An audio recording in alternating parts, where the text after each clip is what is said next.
Every now and then I remember something about being a precision millwright in industrial construction and think about, man, that was a stupid rule, or I hated that. And so every time one of those comes to me, I'm gonna make a video about it. This one, I'm gonna start with scaffold builders versus every other craft.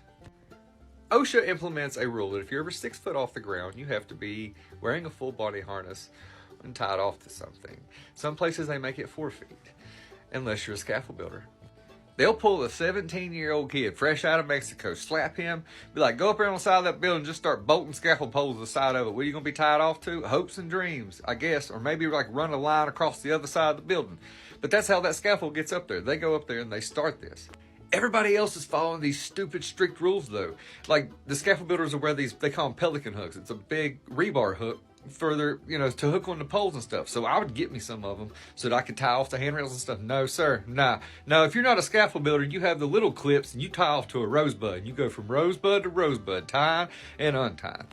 Sir, we do not care that you're 10 years older and have done crazier stuff on a day-to-day basis in the Army than any of this scaffold stuff entails. We don't care. Just because you don't have this color sticker on your hat and you're not a scaffold builder, that means that you're not allowed to wear them hooks, or you're not allowed to hook off that stuff, because that would only support his weight if he fell, but not you, because Millwright, you must have about a 20,000 pound brain or something, and this harness won't help you out like it will him. Well, I appreciate the big brain comment, but what about the pipe guys? Oh, Captain Honeybun? Nah, he weighs about 450 on the hoof as it is. Well, what about the electricians? Well, you always got to count with 2 for those, because those guys are always doubling up and putting 2 guys in a harness. The harness, they're so close to each other, getting intertangled, so you got to count 2 people anytime they're going to fall. What about those iron workers up there? Shoot, honey, a lot of them boys on meth, we just thankful they even have a harness on. Well, you can't tell them nothing anyway.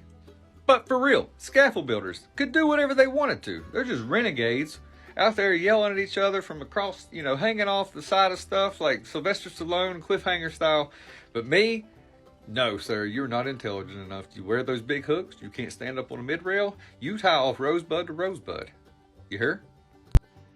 So in volume 1, I talked about how I hated the special rules for scaffold builders and how they would let them just do what they wanted to, go where they wanted to, and they were the only people allowed to touch, modify, change scaffolding. So I said, I'm going to try to find a loophole. So since all of the scaffold builders were Latino, I knew that I was going to probably stick out.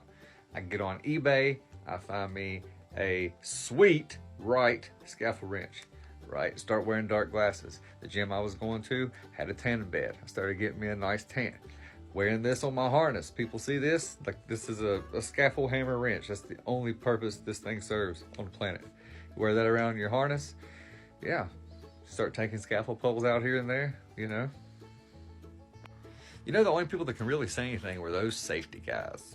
And so you can pretty much guess that volume 3 is going to be about safety guys. Safety ladies as well. I met some women in the field over the years.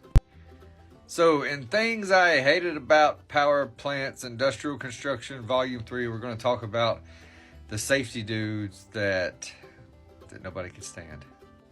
They're kind of like the policemen of the job site. 95% of them are all right, 5% of them. First type of bad safety dude was the job hunter.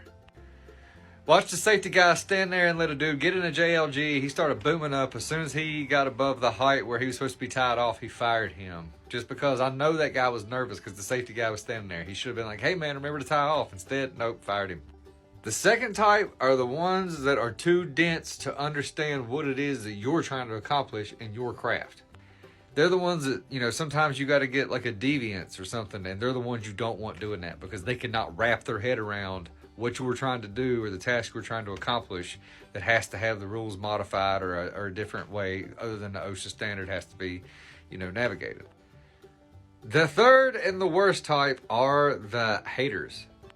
Those are typically the young, fresh out of college kids that had a tie to the company or somebody got them a job, and they see you out there with an iPad and lasers doing alignments on pumps and working in thousandths of an inch, and they want to come out there and make sure you have your gloves on and, you guys make sure you're drinking enough water. Like, you just are really mad that you have no idea what it is we're doing.